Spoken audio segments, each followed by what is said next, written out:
민수기 28장인데요. 성경을 가지셨으면 성경을 펴시고 오늘은 28장의 구절들을 나누어서 읽어야 하기 때문에 한 구절을 읽고 먼저 한 구절 읽고 말씀을 잠깐 전하고 해서 전체적으로 요약을 하려고 합니다. 먼저 민수기 28장 2절 3절 말씀을 함께 읽도록 하겠습니다. 이스라엘 자손에게 명령하여 그들에게 이르라. 내 헌물, 내 음식인 화제물, 내 향기로운 것은 너희가 그 정한 시기에 삼가 내게 바칠지니라. 또 그들에게 이르라. 너희가 여호와께 드릴 화제는 이러하니 1년 되고 흠 없는 순양을 매일 2마리씩 상번제로 드리되. 성경에는 제사에 대한 게 참 많이 나옵니다. 레위기 23장에도 제사가 나오고 오늘 읽은 민수기 28장 29장에도 제사가 나오고 또 신명기 16장에도 제사가 나오는데 이 제사들을 보면 조금씩 강조하는 게 다 다릅니다. 신명기 23장에는 매달 매일 드려야 할 예배가 없고 여기에는 안식년과 희년이 있습니다. 신명기 23장에는 안식년, 희년 아주 큰 50년 되면 맞이하는 그런 제사들을 언급을 하고 있고요. 또 신명기 16장에 나오는 절기는 항상 이스라엘의 6월절, 7.7절, 초막절 3대 절기를 지키는데 신명기에서 강조하는 것은 중앙성전에서 드려야 한다. 그러니까 솔로몬의 성전이 있는 곳에서 드려라 하는 것이 핵심이에요. 그리고 여기 나오는 민수기 28장에도 이런 절기들이 다 나오고 있는데 여기에는 무엇이 강조되는가 하면 상번제라, 매일 아침 저녁으로 드리는 제사를 강조하고 있어요. 그러니까 레위기 23장에는 우리가 희년이라고 알려져 있는 법을 강조하고 신명기의 법은 장소를 강조하고 민수기의 법은 매일 드려야 할 것을 강조하고 있는데 이 민수기 28장에 조금 전에 읽었던 말씀은 이 상번제의 특징은 3절에 보시면 여기 있는 말씀대로 1년 된 흠없는 순양을 매일 2마리씩 아침에 1마리, 저녁에 1마리. 이 시간이 매우 중요합니다. 아침 저녁으로 드리는 제사가 상번제인데 이 상번제를 드릴 때에 거기에 더해지는 게 가루와 기름이에요. 그래서 가루의 양이 하루 제사를 드릴 때가 기본인데 하루 제사의 기본은 순양 한 마리입니다. 순양 한 마리에 1.6kg의 가루를 줘요. 그러니까 2마리니까 3.2kg의 가루면 아마 일하시는 분들은 식사 준비하시는 분들은 3.6kg 그러면 결코 적은 가루는 아닐 거예요. 3.6kg이고 그리고 기름은 여기에 1리터를 10분의 1 흰이라고 하는 기름 4분의 1 흰은 1리터를 말해요. 그러니까 매번 순양 한 마리에다가 기름 가루가 3.2kg에 그리고 기름이 1리터씩을 이것이 기본이에요. 이걸 매일 드리는 거예요. 그런데 이제 9절부터 10절에 가보시기 바랍니다. 그러니까 매일 아침 저녁으로 조금 전에 말씀드렸던 그 짐승 한 마리씩 드리고 기름을 3.6 킬로그램을 드리고 2리터에 1리터의 기름을 드렸어요. 그런데 9절 10절을 읽습니다. 시작. 안식일에는 1년 되고 흠없는 순양 2마리와 고운 가루 10분의 2의 기름 섞은 소재 그 전제를 드릴 것이니 이는 상번제와 그 전제 외에 매 안식일의 번제니라. 이제 안식일이 되면 아침 저녁으로 드리던 상번제도 드리고 안식일만에 드리는 또 제사가 있다는 것이에요. 그러니까 안식일에는 제물이 늘어나는데 순양 2마리에다가 고운 가루 10분의 2이기 때문에 10분의 1 10분의 2라고 하는 것을 한번 생각을 해보시면 됩니다. 그래서 여기에 1년 되고 흠없는 순양 2마리와 고운 가루 10분의 2의 기름 섞은 소재와 그 상번제를 드려라 라고 하였습니다. 이것이 점점 늘어나는데요. 초하룻날에 가보겠습니다. 11절 가보겠습니다. 같이 읽습니다. 시작.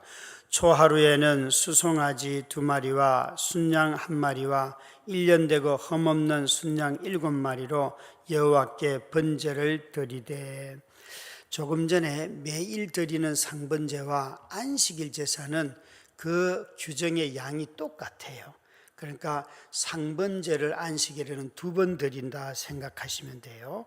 그런데 이제 초하루 매달 첫날이 되면 여기에 또 뭐가 늘어나요. 매달 첫날이 되면 수송아지 2마리와 순양 1마리와 1년 된 흠 없는 순양 7마리, 양은 도합 8마리가 드려지는 거예요. 송아지 2마리하고 거기다가 이것에 따라서 이제 가루를 드리는데 10분의 3이라고 하면 10분의 1이 1.6kg이니까요. 이게 굉장히 많은 양이 되잖아요. 4.8kg이 돼요. 그뿐만 아니라 이 순양을 드리는데 다 드리는 가루 양을 더하면 9.6kg예요. 양으로 인해서만 드리는 게, 이걸 다 더하면요, 여러분, 무려 14kg가 넘는 그런 밀가루를 드리게 되고 기름도 많이 드리게 되지요. 여기에 또 포도주가 들어갑니다. 포도주는 수송아지 1마리에 2리터이기 때문에 2리터이고 순양 1마리는 1.2리터고 7마리에는 또 드려요. 그래서 도합 10.2리터의 포도주를 드리게 돼요. 그러니까 매달 첫 번째 날이 안식일이 되면 상번제 제사도 드리고 안식일 제사도 드려야 되고 초하룻날 제사도 드리니까 재물이 어마어마하겠죠, 여러분. 어마어마하겠죠. 뿐만 아니라 6월절 제사가 또 나옵니다. 16절부터 또 나오는데 16절 같이 읽습니다. 첫째 달 14째 달은 여호와를 위하여 지킨 6월절이니. 이렇게 6월절 지키는 제물은 짐승이 수송아지 2마리, 순양 1마리, 1년 된 순양 7마리, 그러니까 첫날 드려지는 제물의 숫자와 똑같아요. 다시 한번 기억을 위해서 매일 드리는 제사가 있는데 짐승 2마리예요. 그리고 아침 저녁으로 1마리씩 드리고 가루가 이렇게 일정한 액수가 드려지는데 그것을 안식일에는 2번 드리는 것이고 초하룻날 드리는 모든 제물의 양을 6월절에 한 번 더 드려요. 그러니까 초하룻날이 6월절이 있는 초하룻날이 되면 그 달에는 제물이 엄청나게 늘어나겠지요. 6월절만 있는 것이 아니고 77절도 있습니다. 여기 26절 말씀을 보시면 같이 읽습니다. 77절 처음 익은 열매를 드리는 날에 너희가 여호와께 새 소재를 드릴 때에는 성회로 모일 것이요 아무 일도 하지 말며. 이 77절도 6월절과 똑같이 번제물을 드려요. 지금 여러분 말씀드리는 이 모든 것을 한마디로 요약을 하면 상번제를 기준으로 하여서 제물이 계속 늘어납니다. 상번제를 기준으로 해서 안식일 날은 똑같은 제사를 2번 드렸고 제물의 양이 2배로 늘어났고, 그리고 초하룻날 드리는 제사를 6월절이나 77절 날에 똑같은 양의 제사를 드렸다. 이게 달이 겹쳐지면 초하룻날이 안식일이 되면 그 달에 6월절까지 하면 이건 엄청난 제물이 되는 거예요. 가만히 한번 생각을 해 보십시오.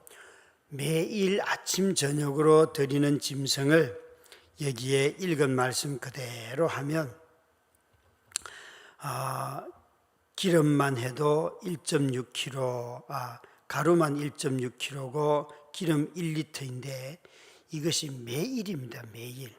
일주일 쭉 하면은 이게 얼마 됩니까? 그죠? 7번 꼽혀야 되니까 7번을 꼽혀보면 거의 뒤에 절기 때 드려지는 양들하고 거의 비슷해요. 그러니까 이스라엘 사람들은 생각보다 많이 하나님 앞에 뭘 드렸다 생각할 수 있어요.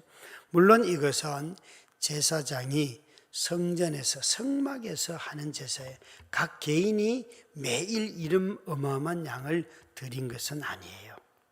하나님 앞에 대표가 되는 이스라엘의 제사장들이 하나님 앞에 이런 제물들을 드리며 예배를 하였는데, 오늘 이 민수기 28장의 초점은 그럼 왜 이런 제사를 드렸을까? 먼저 기억해야 할 것은 첫날, 첫 시간, 그 하루 끝날 때 이걸 생각하시고, 그리고 새해 전부 다 첫 시간과 관련이 있어요. 이것은 하나님 앞에 처음과 끝이 다 하나님이 우리를 지키시는 것이고, 하나님 앞에 우리의 첫 시간을 드린다 하는 의미가 이 속에 담겨져 있습니다. 우리는 시간의 우선순위로 아침을 가장 먼저 하나님 앞에 일어나서 한번 드리고 만다, 그런 뜻은 아닙니다. 이 처음이라고 하는 것은 이스라엘 백성들이 시간의 우선성보다도, 우리는 순서를 정할 때 첫째, 둘째, 셋째라고 하는데 시간의 우선성보다도 하나님의 소유입니다. 나의 삶 전부가 하나님의 것입니다. 이것이 먼저입니다. 존 베일리라고 하는 사람이 쓴 기도문에 보면 새벽에 하루의 첫 시간에 당신의 생각이 무엇일까를 묻는 기도문이 있어요. 오늘도 새벽에 눈을 딱 떠서 제일 먼저 생각한 게 뭘까요, 여러분? 새벽기도 가야지. 그거보다 먼저 생각하는 게 있습니다. 다들 화장실 갑니다. 그리고 불을 켭니다, 가기 전에. 그러니까 우리가 가만히 생각해보면 내가 하루에 시작할 때 새벽기도를 왔기 때문에 가장 먼저 한 행동이 교회 가야지라는 생각일 수도 있지만, 실제로는 불을 켜고 화장실을 가고 물을 마시고 이런 것들을 이제 다 해서 새벽기도 갈 준비를 하셨을 겁니다. 존 베일리는 그런 걸 묻고 있습니다. 내가 눈을 딱 떴을 때 그때 나의 첫 생각이 당신이게 하옵시고. 행동으로 보면 손가락으로 불을 켠 게 먼저겠지만, 우리의 전체 행동의 의도를 보면 내가 교회 가야지 하는 게 먼저였다는 거죠. 여러분, 우리가 하나님을 먼저 생각하게 될 때 항상 나오는 게 감사잖아요. 하나님을 자꾸 나중에 생각하려고 하면 내 힘을 용쓰다가 자꾸 에너지 빼앗기고, 하나님이 나한테 힘을 주셨는데 이 생각을 자꾸 잊어버리고 내가 무엇인가 해야 된다는 생각들을 자꾸 하게 돼요. 뿐만 아니라 여기에 이 6월절이나 77절이나 다 여러분 보시면 특히 6월절, 이것은 하나님께서 우리에게 생명을 위하여서 구속하신 날을 기념하는 거잖아요. 뿐만 아니라 77절은 하나님이 우리를 먹여주셨다는 것을 감사하는 거거든요. 그러니까 이것은 생명과 관련이 있는 거예요. 여기 28장에 나오는 모든 절기들은 바로 시간과 생명이 하나님께 있다 하는 것을 고백하는 그런 절기들입니다. 여러분, 오늘도 하루를 시작하며 하나님 앞에 나왔고, 또 우리의 생명을 생각하며 하나님께서 우리를 지켜주신다 하는 것을 저와 여러분이 알고 있어요. 이것을 늘 고백하며 살아가는데, 바로 여기에 민수기 28장에 나오는 절기들은 그것을 강조하는 것이에요. 다른 신명기나 레위기보다도 너희의 생명과 시간이 하나님의 것이고 하나님이 우리에게 허락하셔서 오늘도 누린다. 그래서 전도서에서 전도자는 가장 1장에 먼저 이야기할 때 허무하다 이야기하면서도 때가 있다, 때가 있다, 웃을 때가 있고 울 때가 있다. 여러분, 웃을 때 마음껏 웃으시기 바랍니다. 울 때 마음껏 울기 바랍니다. 사람들은 이렇게 생각해요. 우는 사람을 보고 아이고 울지 마, 울지 마 그래요. 아니요, 전도자는요, 울 때는 실컷 울라고 하고요, 웃을 때는 실컷 웃으라고 해요. 그러니까 그 말의 뜻은 하나님이 그 때를 허락하셨기 때문에 너희가 그 때를 충분히 가지라는 거예요. 근데 우리는 생각에 우는 거는 나쁜 거야, 우는 거는 안 좋은 거야, 이렇게 생각을 한다는 거예요. 여러분, 하나님이 주시는 때는 우리 눈에 보기에 잃어버린 것 같아도 다 주시는 겁니다. 그래서 그 때를 충실하게 살아가면 새로운 삶이 만들어지는데, 이게 아니라고 생각하니까 자꾸 삶이 어긋나는 거예요. 힘들어지는 거예요. 우리에게 주어진 모든 것이 하나님이 주시는 것입니다 라는 것은 숙명을 받아들이라는 게 아니에요. 내 인생은 이게 끝이구나, 그게 아니에요. 이 일들을 통하여서 하나님이 나를 자기 백성으로 삼아 가시는구나 하는 것을 깨닫기 때문에 때가 중요하다는 거죠. 또 생명은 어떻습니까? 어제도 우리가 한 집사님 가정에 그 시어머니 돌아가신 것을 안타까워하고 함께 예배를 잘 드렸습니다. 다 끝나고 난 뒤에 형제가 얼마나 고마워하는지 이런 이야기를 계속 형제가 하였습니다. 목사님, 나는 교회도 안 갔고 그런데 이제 어머님 유품을 다 정리하다 보니까 어머님이 딱 2가지로 마지막 기도 요약을 해놓고 돌아가신 거예요. 그 첫 번째가 네가 하나님께 돌아가서 하나님을 믿기를 바란다. 2번째, 10의 1조를 하나님 앞에 꼭 드려라. 근데 이분은 이 형제가 저한테 이러더라고요. 목사님, 나는 2집 살림 사느라고 너무 힘들어서 누구도 만나고 싶지 아니하였습니다. 그 말 딱 듣는 순간 이분이 그 어머니를, 아버지한테 버림받은 엄마를 모시고 지금까지 평생을 산 것을 생각하는데 2집 살림을 한 거예요. 그래서 이렇게 말씀하시더라고요. 자기가 마트에 가서 우리 집에 기름 1통 사면 엄마 집에도 필요하니까 2통을 사서 가서 넣어드렸다는 거예요.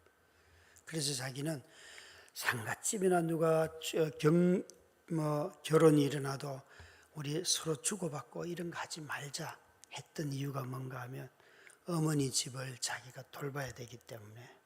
제가 2집이라는 말에 야, 이렇게 인생을 성실하게 살았구나 깨달았어요. 그리고 장례를 치르는 동안 당신은 정말 너무 성실하게 살았다. 그런데 이분이 돌아오는 주부터 우리 교회 와서 11조를 내겠다는 거예요. 그래서 제가 웃으면서 그거는 순서가 아니에요. 11조나 예배나 기도는 다 하나님을 믿을 때 나오는 행동이지 11조 낸다고 믿음이 생기는 게 아니에요. 11조는 나중에 내셔도 돼요. 그런데 엄마가 하셨던 그 첫 번째, 하나님을 믿고 그게 먼저예요. 그걸 해야지 예배가 뭔지 알고 11조가 뭔지 알고 성도가 뭔지 알지 와서 돈만 내는 성도는 없어요. 성도가 될 수 없어요. 제가 그랬더니만 이 사람이 진짜 똑똑하더라고요. 우리 엄마의 기도가 그거였군요 이러더라고요. 그거였군요. 여러분, 정말 엄마의 유언인데 그거 안 지키겠습니까? 제가 이렇게 말했어요.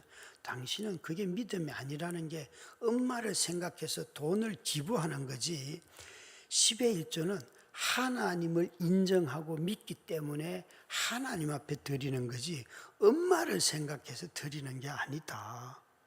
제가 이런 돌직구는 또 잘 날리잖아요. 당신이 죽은 엄마의 유언을 지키는 게 믿음이 아니다. 하나님의 살아계심을 믿고 하나님 앞에 예배 드리는 거고 그리고 10의 1조를 드리는 거다. 그랬더니만 이 친구가 그거는 모르겠고 우리 엄마 유산이니까 나는 돌아오는 주부터 교회는 갑니다.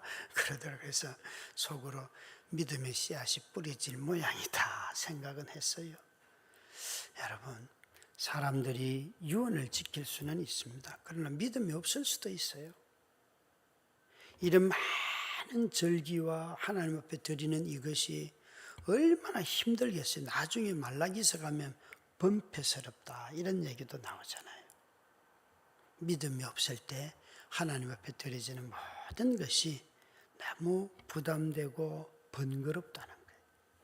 우리가 먼저 생명과 시간을 주신 하나님을 기억하며 인생을 살아갈 때 오늘 어떤 형편에 처해 있든지 우리에게는 시간이 있고 생명이 있다는 것을 기억하면 감사할 수 있습니다. 그 감사를 충실하게 누리는 우리 성도님들이 되시기를 주의 이름으로 축원합니다. 우리 함께 기도하십시다. 자막을 보면서 기도합니다. 은사를 주시는 하나님, 날마다 풍성한 은혜를 베풀어 주시고 좋은 은사를 주셔서 감사합니다. 하나님이 공급해 주시는 힘과 능력으로 교회를 섬기게 하소서. 다음 세대를 맡은 교사들에게는 목자의 마음을 주시옵소서. 장로로, 권사로, 안수집사로 직분을 받은 자들에게 기도와 섬김이 자라가게 하옵소서. 부름받은 사역자들에게는 말씀의 능력을 더하셔서 담대히 복음을 선포하게 하소서. 주님, 다대림교회가 지역사회를 섬기게 하시니 감사합니다. 지역의 필요와 어려움들을 살피고 돕는 일에 힘을 쏟게 하소서. 진행되고 있는 기다리의 아저씨 사역과 독거노인 우유 배달을 통해 하나님의 사랑이 전해지게 하소서. 와글와글 축제에도 함께 해주시고 복의 통로가 되게 하옵소서. 예수님의 이름으로 기도드립니다. 아멘.